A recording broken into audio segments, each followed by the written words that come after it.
valeu, muito boa tarde para você, seja bem-vindo e bem-vinda ao Primeiro Plano. Olha, começaram as matrículas na rede municipal de ensino aqui em João Pessoa, a gente fala sobre isso para os novatos, matrícula só presencial, tá? Apesar da pandemia.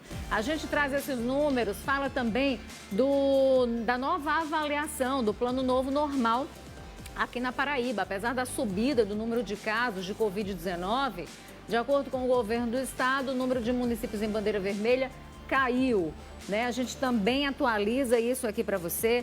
A gente fala do fim do auxílio emergencial, do pagamento do auxílio emergencial, né? Aí que foi pago durante a pandemia e do impacto disso para o brasileiro, também direto de Brasília, com a nossa correspondente Fernanda Martinelli. E ainda queda na venda de veículos, né? O setor amarga aí uma queda considerável. A gente fala sobre isso e sobre investimento financeiro. Dá para fazer investimento mesmo nessa pandemia? Primeiro Plano no ar.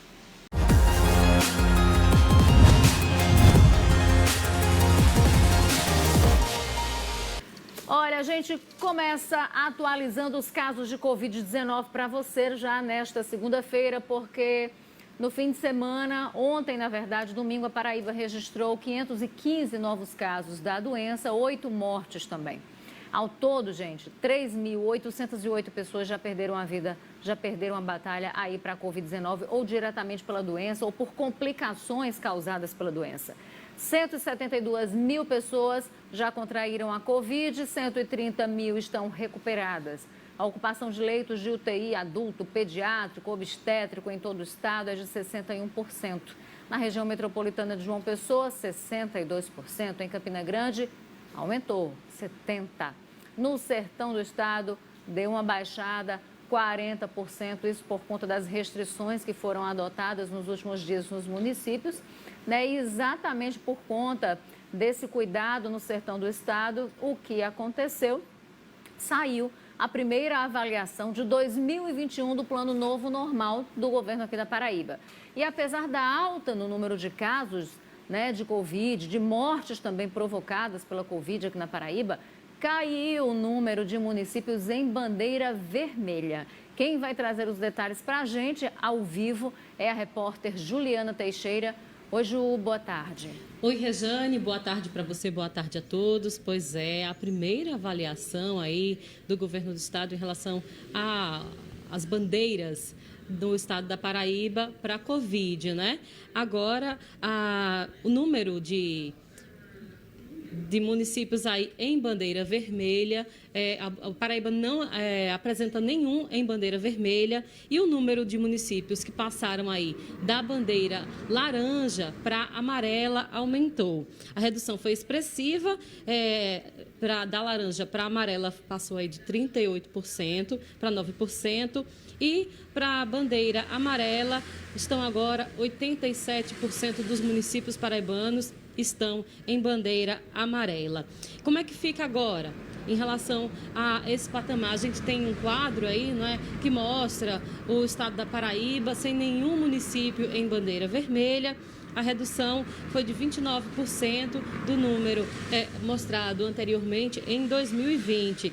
193 municípios da Paraíba estão em bandeira amarela. Agora, Rejane, como você ressaltou, o governo do estado diz que essa redução do número de municípios em bandeira vermelha, né, agora nenhum, e também municípios de bandeira laranja, se deve aí às restrições que foram tomadas no final do ano. No entanto, o secretário de Saúde do Estado, Geraldo Medeiros, disse que o Estado ainda deve sofrer com as aglomerações de fim de ano, com as festas que foram realizadas, mesmo aquelas festas menores, com 20, 30 pessoas em família, e também as que foram realizadas de forma clandestina, sem autorização do Estado. Rejane.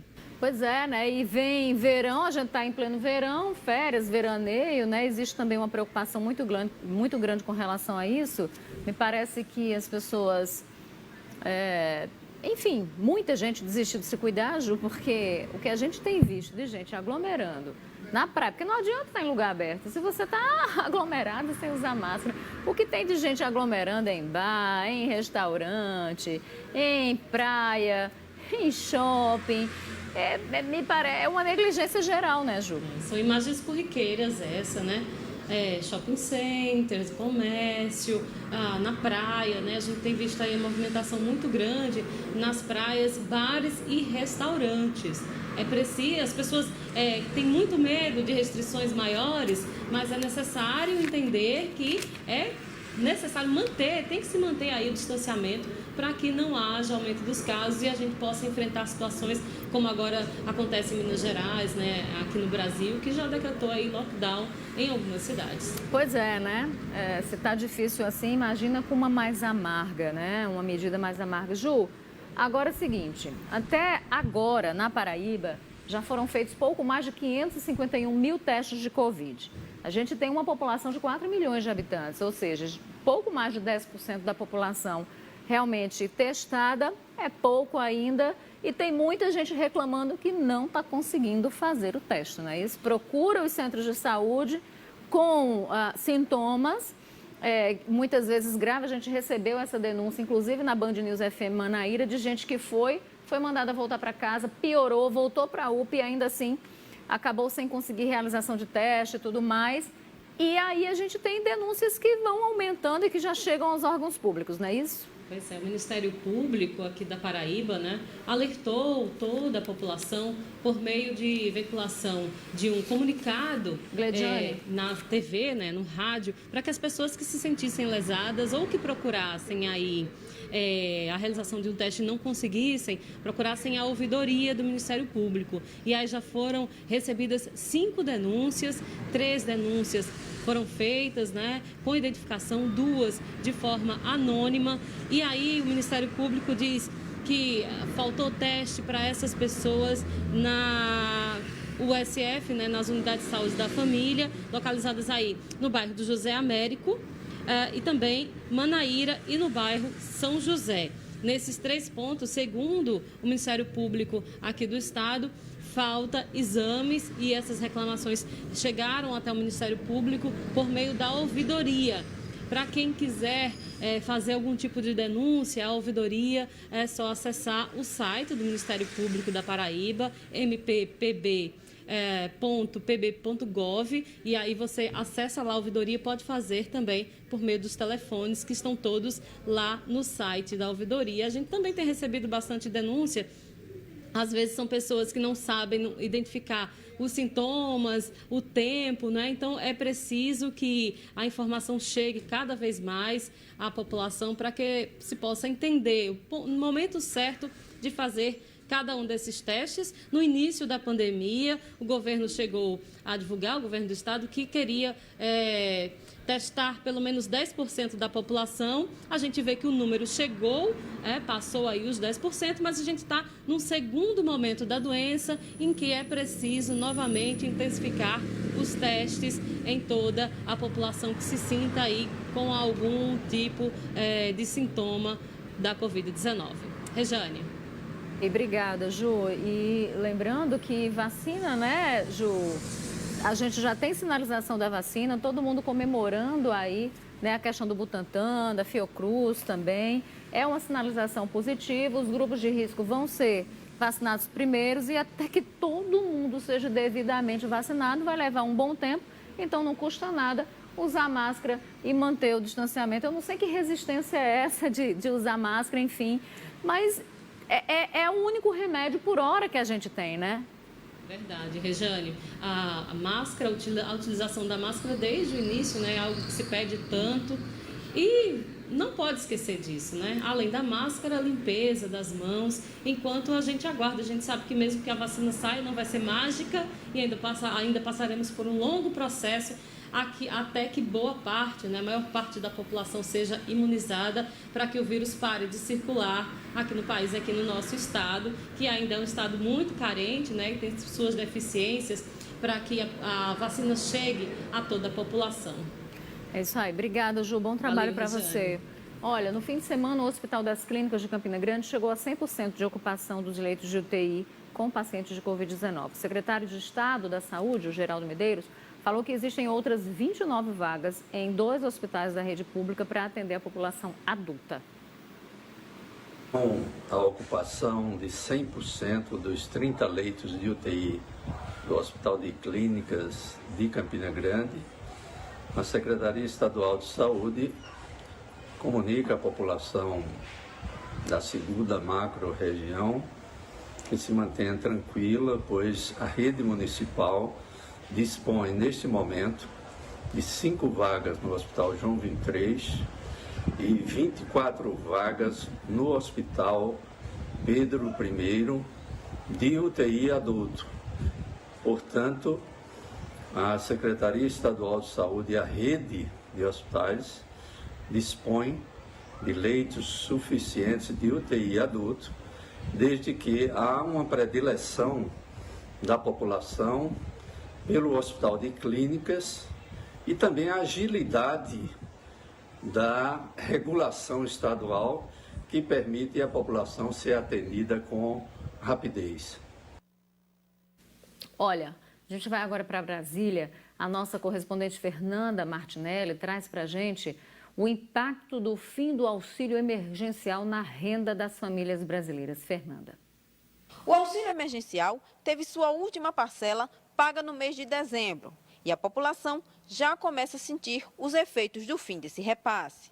O benefício, que começou a ser pago por causa da crise econômica causada pela pandemia da Covid-19, continha valores que variavam entre R$ 600 e R$ 1.200, o que movimentou o comércio em todos os municípios brasileiros. Esse pagamento totalizou um gasto de R$ 292 bilhões de reais para os cofres da União. De todas as regiões, Norte e Nordeste serão as mais afetadas com o fim do pagamento. De acordo com um estudo realizado recentemente, a renda dos cidadãos da região Norte cresceu 13,1% no ano passado, enquanto a renda dos moradores da região Nordeste cresceu em 8,3%. Com o fim do auxílio, essa renda deve cair em 8,5% na região Norte e 8% na região Nordeste. Para se ter um comparativo, o crescimento geral da renda dos brasileiros foi de 4,6% e deve recuar agora em 2021 em 3,7%. Para os parlamentares, é necessário que o Congresso Nacional analise as opções de transferência de renda para atender os brasileiros durante esse período de instabilidade econômica. O deputado federal Hugo Mota falou sobre a importância da análise da prorrogação do estado de calamidade, o que garantiria uma proposta para estender o auxílio emergencial.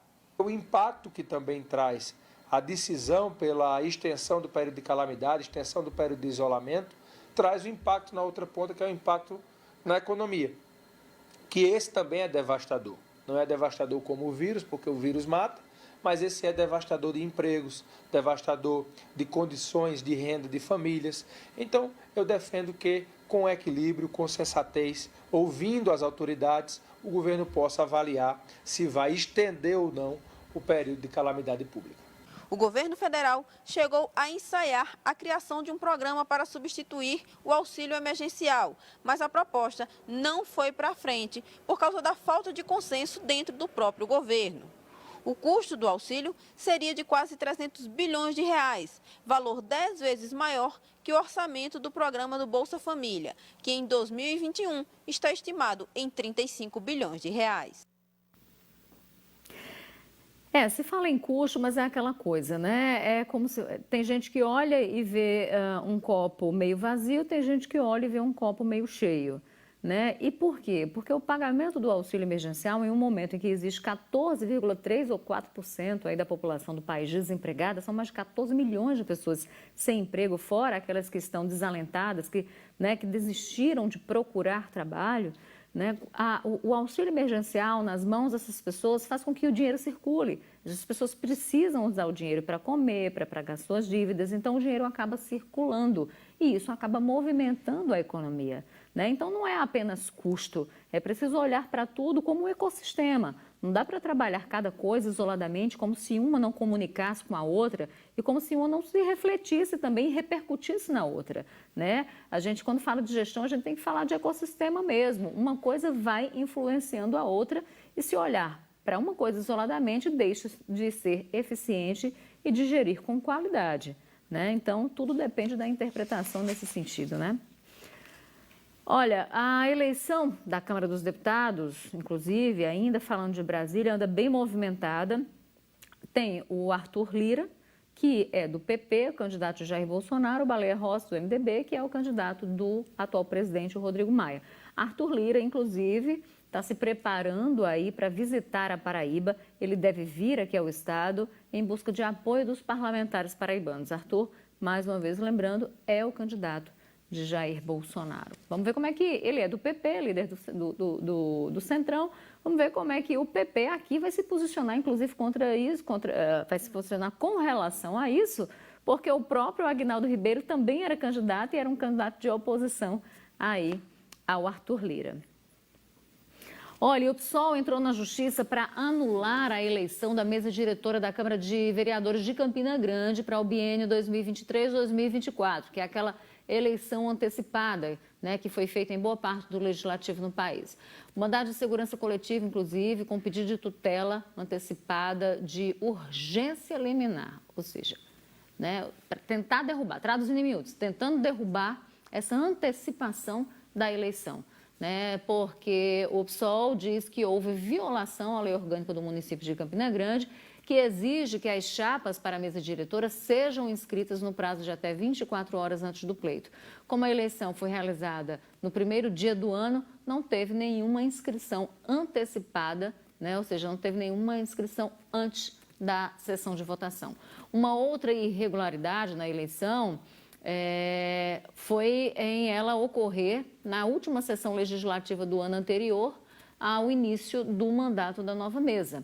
E aí o PSOL também exige que a votação se dê por voto secreto, sendo que o presidente, Marinalvo Cardoso, fez a contagem dos votos de forma pública, nominalmente, violando totalmente o sigilo do pleito, o que pode ser verificado, inclusive, no vídeo da sessão disponível no canal da Câmara Municipal no YouTube.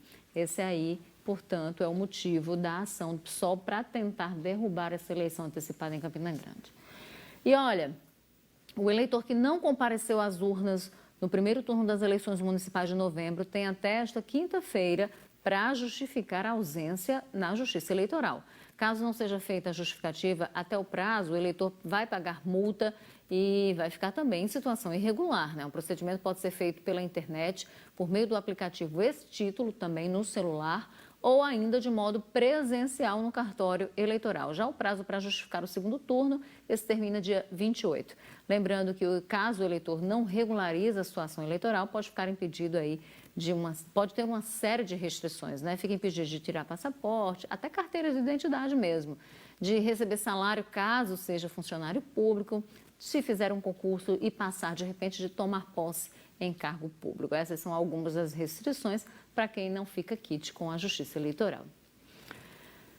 Olha, apesar da crise econômica ter se agravado durante a pandemia, na Paraíba, né, as vendas de carros novos, seguindo aí na contramão do que está acontecendo no país inteiro, aqui a venda de carros novos aumentou no fim do ano passado, né? No país inteiro, o segmento registra queda, aqui, contramão, portanto, desse movimento, houve um aumento no número da venda de carros, aquecendo, inclusive, o mercado local. Quem mostra para a gente é a Juliana Teixeira.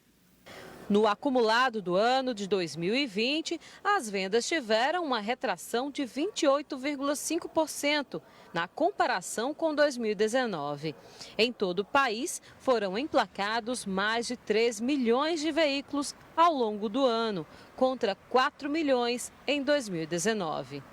Mesmo com um cenário ruim nacionalmente, a Paraíba teve uma queda menor, de 21% nas vendas, e ainda assim fechou o ano bem. O mercado quase fechava o ano no vermelho, não fosse a vontade do consumidor de sair da concessionária com um carro novo. Tanto que o mês de dezembro registrou um aumento de 7% nas vendas de carro zero. Isso em relação ao mesmo período de 2019. Aquela demanda que foi reprimida, ela veio de uma vez, né, muito forte, que superou as expectativas tanto das montadoras, das fábricas, como de nós, revendedores de automóveis. é que os paraibanos souberam aproveitar bem os estímulos, como juros baixos e redução de tarifas, como explica este economista. O conjunto, taxa de juros baixa e, a partir de agora, uma retomada econômica, é possível que seja um momento favorável à compra, ao financiamento de automóveis. Carro com cheiro de novo é um dos maiores desejos dos brasileiros. O empresário Felipe Vasconcelos olhou, testou e gostou. Terminou fechando o negócio, atendendo a uma vontade que já tinha desde o início da pandemia. A gente notou, que houve um aumento significativo, mas mesmo assim a gente, por necessidade, a gente resolveu trabalhar para fazer a troca do carro. O presidente da Associação das Concessionárias reconheceu que houve uma elevação nos preços dos veículos novos de, em média, 20%, mas disse que nem isso tem afastado os consumidores das concessionárias. O aumento de 30% a 35% do dólar, onde todos os insumos dos automóveis hoje são tudo dolarizados. Você tem o aço, você tem a borracha, você tem os plásticos. Então, tudo isso são dolarizados. Então, a indústria não consegue produzir com o preço que estava, com o custo que estava, então ela repassa e no final vai sair para o consumidor comprar um produto mais caro. E não só quem vende carros tem faturado. As vendas de motos também tiveram alta em dezembro, com emplacamento de mais de 98 mil unidades, um aumento de 5% em comparação ao último mês de 2019. No entanto, no acumulado de 2020, a comercialização de motocicletas teve uma queda de 15% em relação ao ano anterior. Mesmo estando na lista dos principais desejos, o economista diz que é preciso planejar antes de sair para as compras. Parece clichê dizer isso, mas deve levar em conta o seu orçamento. Se aquele financiamento cabe, e eu falo isso na possibilidade de financiar o automóvel, levando em consideração a taxa de juros que está aquém do que é a taxa média de mercado para esse produto, para esse serviço. Então, ele deve levar em consideração o seu orçamento. Cabendo em seu orçamento, vale sim a pena, já que é, como disse, um fetiche do brasileiro, um carro, vale a pena sim, nesse momento de retomada da economia, comprar o carro. Vou para o intervalo, volto já e a gente fala de educação. Começaram as matrículas na rede pública de ensino aqui em João Pessoa. Até já.